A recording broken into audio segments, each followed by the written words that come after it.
Deep in Southeast Asia, a creature hides in the shadows, moving silently through the waters. The Mekong River, a source of life for so many, holds a secret beneath its surface.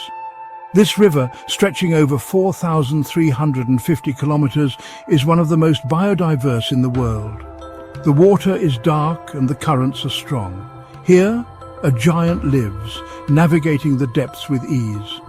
This is the home of the Pangasius Catfish, a creature perfectly adapted to its environment.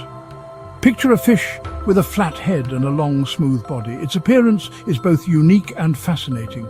Its scales shine like silver when the sun hits them just right, creating a mesmerizing display of light. The Pangasius, also called basa or swai, knows how to live in this river. It has evolved to thrive in these challenging conditions. It can grow incredibly big, sometimes stretching over 6 feet long. These giants are a testament to the river's richness. And it can weigh as much as a bear, over 400 pounds. Such size and strength are rare in freshwater fish. Now that's a big fish. Imagine the power and grace it must possess to navigate the river's currents. The Pangasius likes warm water, the kind you find in rivers and lakes where the sun beats down. These warm waters are essential for its survival. The Mekong River, with its muddy bottom and plenty of food, is the perfect place for it. The riverbed is teeming with life, providing ample sustenance. Here, the Pangasius is king.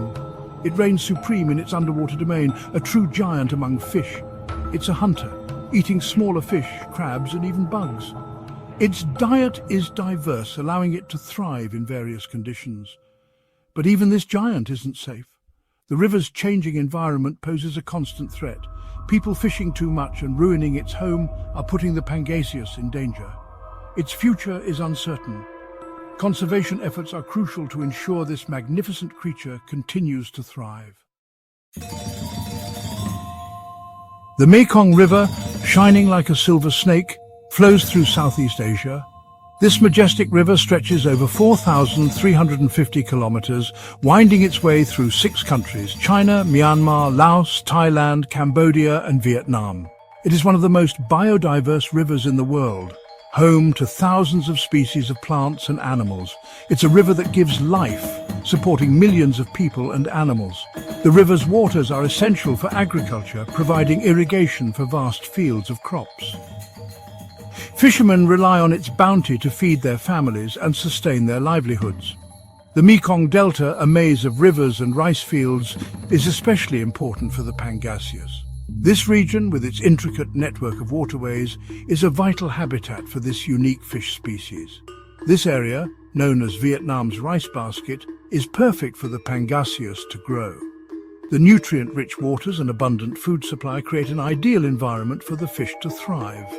The warm, slow water is full of food. Aquatic plants and small organisms flourish here, providing a constant source of nourishment for the Pangasius and other fish species. All this food means lots of water creatures can live here, including the Pangasius. The river's ecosystem is a delicate balance, supporting a wide variety of life forms. But the Mekong is more than just a place to find food. It is a bustling artery of commerce and culture, with markets and communities thriving along its banks. It's a big part of life in Southeast Asia. Festivals, traditions, and daily routines are all intertwined with the river, making it a central part of the region's identity. For many years, people have depended on the river to survive. Generations have lived and worked by its waters, passing down knowledge and customs that are deeply connected to the Mekong.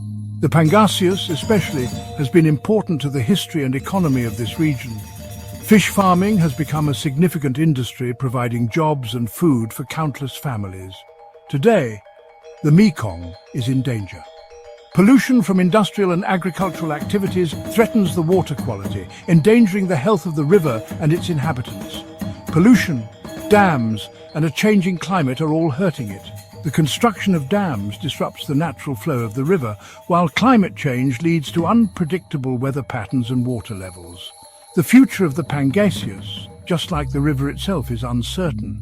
Conservation efforts are crucial to protect this vital ecosystem and ensure that the Pangasius and other species can continue to thrive in the Mekong's waters. Lots of people want to eat Pangasius now more than ever. This fish, once a local treat, is now sold all over the world. Why?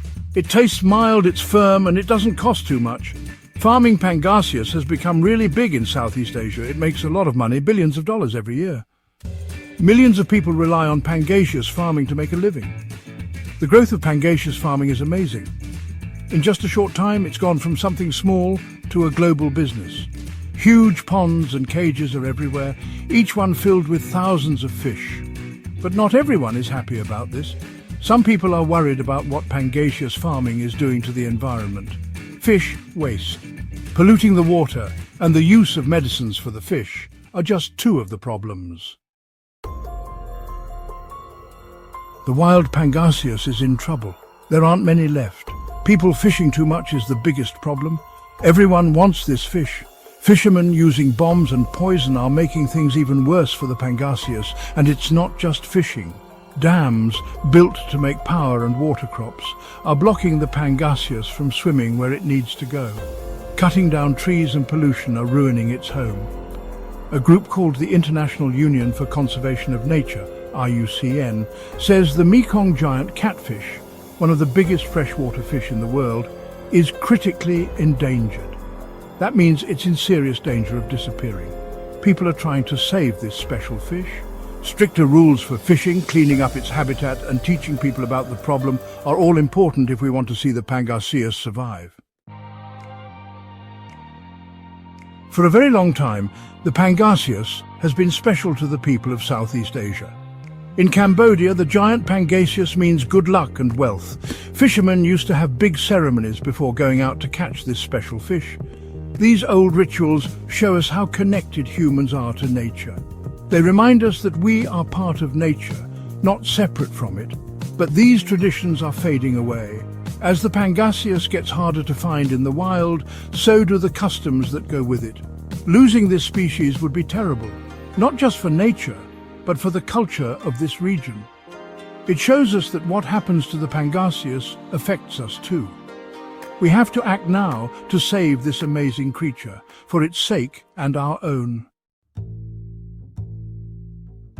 Can we keep up with the demand for Pangasius without destroying the environment? This is a pressing question as the global appetite for fish continues to grow. Pangasius, a popular choice due to its affordability and mild taste, is farmed extensively. But the environmental cost of meeting this demand is significant. That's the question for the fish farming industry. The industry must balance the need for production with the imperative to protect our natural resources. Modern fish farming operations have made strides, but challenges remain. We need to farm fish in a way that doesn't hurt the planet if we want to keep doing it. Sustainable practices are essential to ensure that fish farming can continue without causing irreversible damage to ecosystems. One big challenge is dealing with the waste from the fish. Fish farms produce a significant amount of waste, which, if not managed properly, can lead to severe environmental issues. Pangasius farms can pollute the water, causing problems like too much algae and not enough oxygen for other creatures. This can disrupt local aquatic ecosystems, making it difficult for other species to survive. Another worry is the medicine used on the fish. Antibiotics and other treatments are often necessary to keep fish healthy, but their overuse can have unintended consequences. Using too much medicine in fish farms can lead to stronger germs that don't die easily, and that's dangerous for people.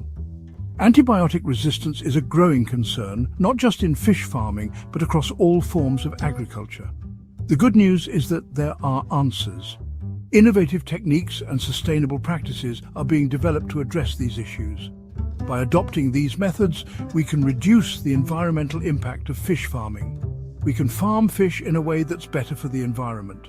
Integrated farming systems, where fish farming is combined with plant cultivation, can help mitigate pollution and create a more balanced ecosystem.